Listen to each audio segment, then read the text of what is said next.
Hey everyone, this is Fort Malthus here. I just figured I'd make a video real quick. I'm about to do my project to start the Demon Primarch Angron.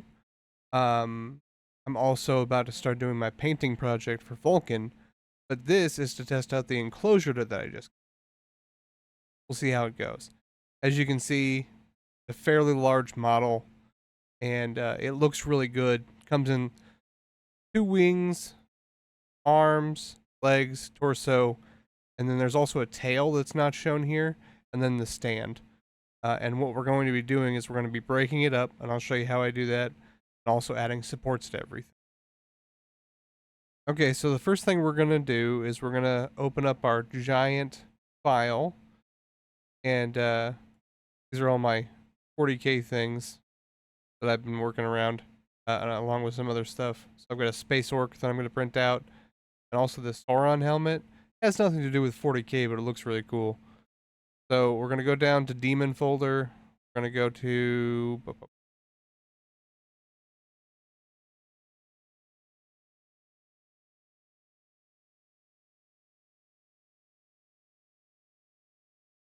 Demon Primarch Angron. Should have one that's already.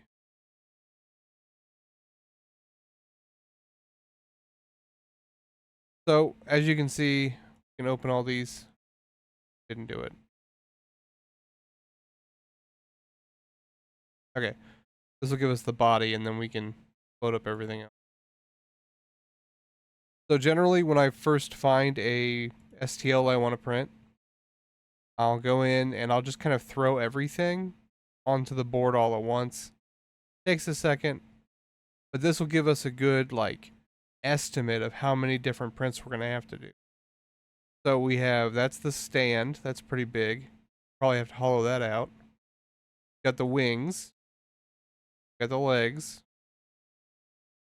There's Angron himself. Arm. And I will note that this arm is exceedingly long. And then we have the tail.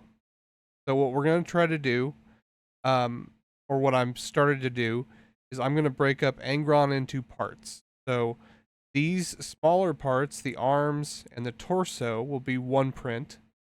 The wings and the legs will be one, and then the stand will be one. So I'll show you what I've already got going here. If I can find him. Up. Okay, so if we go into our folder here, this is the one I've already done. This is my CTB file. We're not going to open that one because it'll take forever.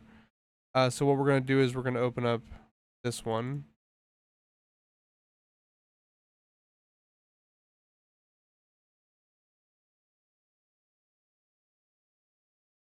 And this is the unsliced version.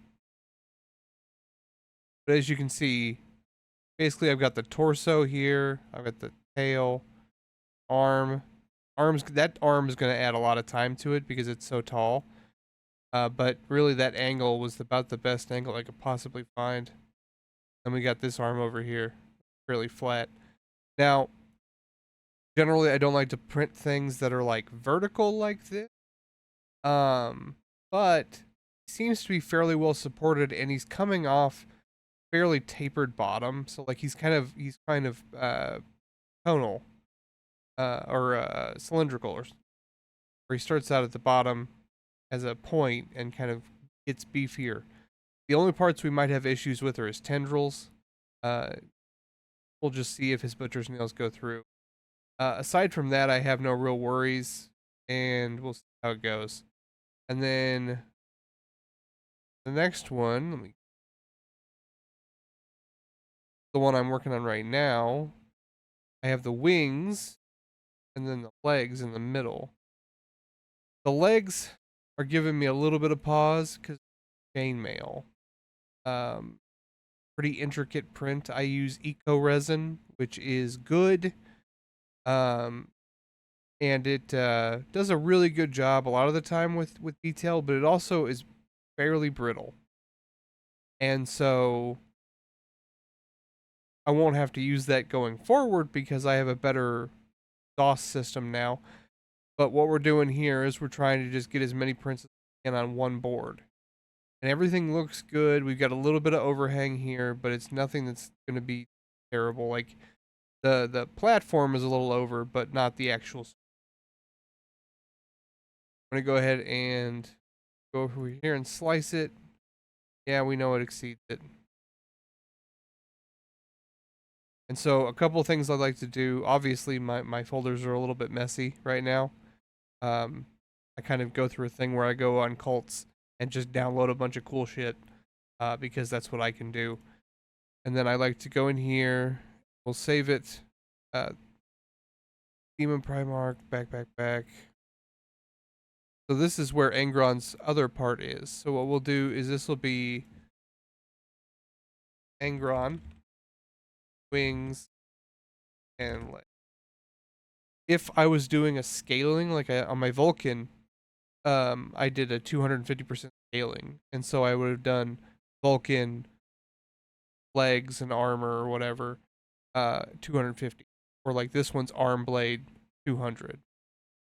So I like to keep it fairly simple with my wording, but the things you always want to have on there is what scale you're putting things to, and you also want to put what parts you're doing, especially on ones like this that are going to be multiple prints for the same figure.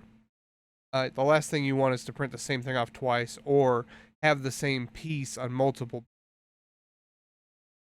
Yeah. So we'll let this write real quick. It won't take but just a second. And then we'll do the stand. I'll show you guys how I hollow things out, add a few of drainage holes, and then we will do a support for it. So while this is going, I'm currently going to do a video basically on this one. It'll be all the way from doing the STLs to printing it, processing it, and putting it together. And I'll paint him after I put him together. To just I want to see how much different, because the Vulcan is going to be painted prior, and so I'm just kind of wanting to see a little bit more of like if it's worth it to wait, because I love putting them together. I love seeing them all, but it does get a little hard to get in the nooks and crannies. See if we can.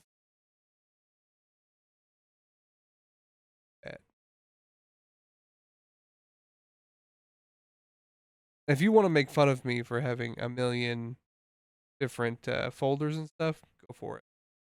I am terrible at keep organized sometimes. All tends to work out in the end. Give me 1 second and I'll go find it. So I found it. It would help if I could learn to read. It was literally staring at me in the face and I couldn't find it. So all we're going to do is we're going to load up just the stone because everything else has already been put onto a model. We're going to look at this. It's fairly, it'll print fine. There's only a couple of failure points we need to worry about, and that's these. We need these to be perfect to fit the feet, and we need this to be fairly and not get chunked out. So what we're going to do is we're going to go up here. We're going to do hollow, do about 30%, and we do a grid. You can do none if you want, but I do a grid because it's here. So what this will do is it'll go through and it'll hollow it down to 30%. It'll save a lot of weight and make it a lot less likely to fail. See what it's doing right here, putting little hexes in there. Pretty cool. Okay, so what we're going to want to do next, we're going to do drill holes, and this is the base, so I don't really care what it looks like. What we're going to do is we're going to put a hole right there. We're going to come on the other side there, and we want to come into a different angle there. There we go. So you want to create lots of places for air and water to escape. Also going to delete. So air and water will go through there. Air and water will go through there. Air and water will go through there. So when we do our initial water rinse, we'll submerge it totally until the air bubbles stop, and then we'll pick it up out of there, let it drain again. And what we'll do is we'll try to get all of the liquid resin that's stuck in there out. And then when we put it in our mean green to do the actual bath, we'll hold it down in there with gloves on until the bubbles stop coming up. And what that'll do is make it so that the um, it'll make it so that the isopropyl alcohol and mean green that I have mixed together to do my cleaning will always get in there. And then what we'll do is a couple of times we'll pick it up and let it fully drain out and put it back in. We'll just kind of like do that for a couple of times. I don't generally like to do a lot of hollow stuff just because of how much more complicated it tends to be. Okay. So what we're going to do is I don't like that it's going to be that angle. We're going to angle it a little more like that. I'm going to rotate it a little like this. Okay. Okay.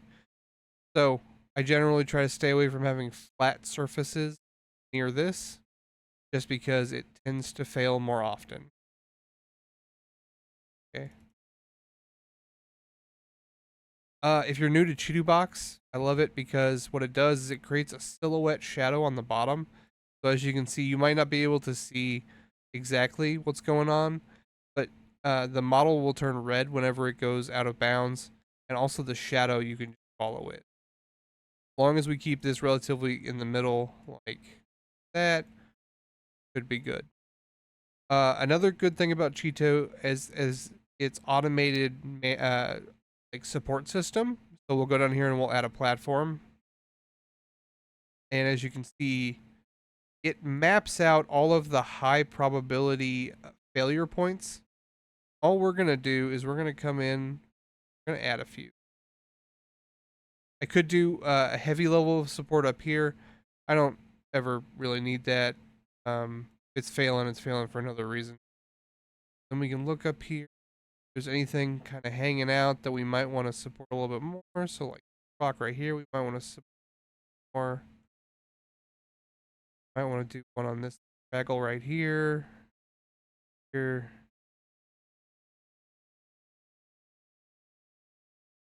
Side. These are going to pockmark because that's kind of how supports work. But it's already a pretty ugly rock. So it's not like it's going to hurt anything.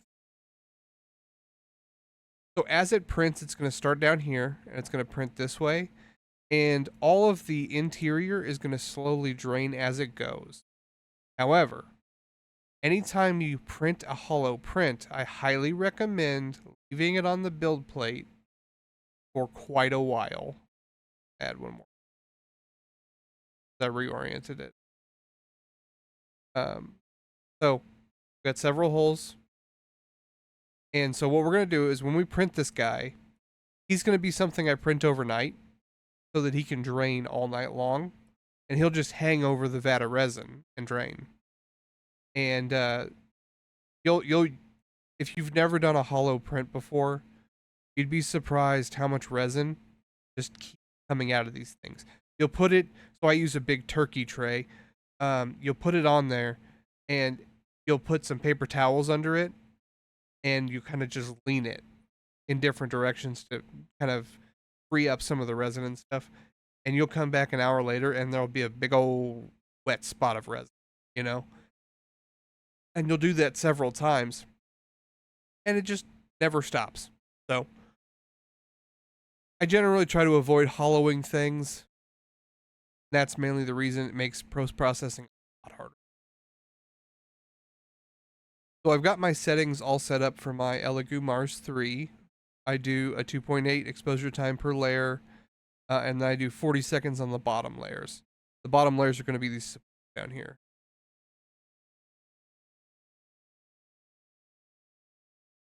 Like I said, I use eco resin, and it's a pretty. I use it because my area that I'm printing in is not large, and my um, purification system wasn't advanced. And so now that I have an enclosure, I can start moving away to um, a higher structural integrity type resin. Um, but we'll just kind of see. It might be that my enclosure and ventilation is not as good as.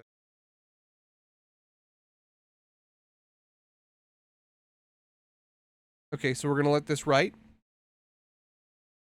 and I think tonight I'm gonna let it, since this will be the first print in my new enclosure. I'm gonna let it do his torso and arms tonight and see how it goes. Um, yeah, if you've never used Cheeto Box, I highly recommend trying it. The Elegoo and Anycubic products that use it are really good. They're very user friendly, and you can watch a lot of YouTube tutorials and stuff, and they have really good communities on Reddit. If you have any questions, let me know. Just kind of a hobby. I mainly do it so that I have something to paint. But this is also just like a kind of a fun. It's so cool to be able to just find a picture online you like and then be able to print. So, if you have any questions or you just want to make fun of how I'm doing it, that's fine. If you have any tips, also fine. Just comment. If you like what you're seeing so far, throw me a subscribe. That would be great. I'm almost up to 400 subscribers.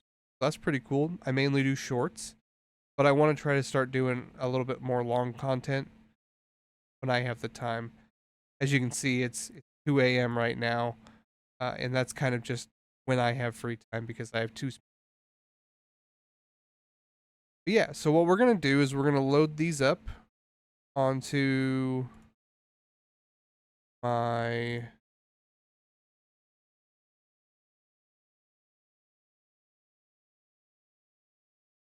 we're gonna load these up onto my flash drive that I use for uh, my P2 box. And once that's done, we'll be able to throw it on the Elegoo and see how it prints. I will see you guys at the next step of this, and I hope you're liking it so far.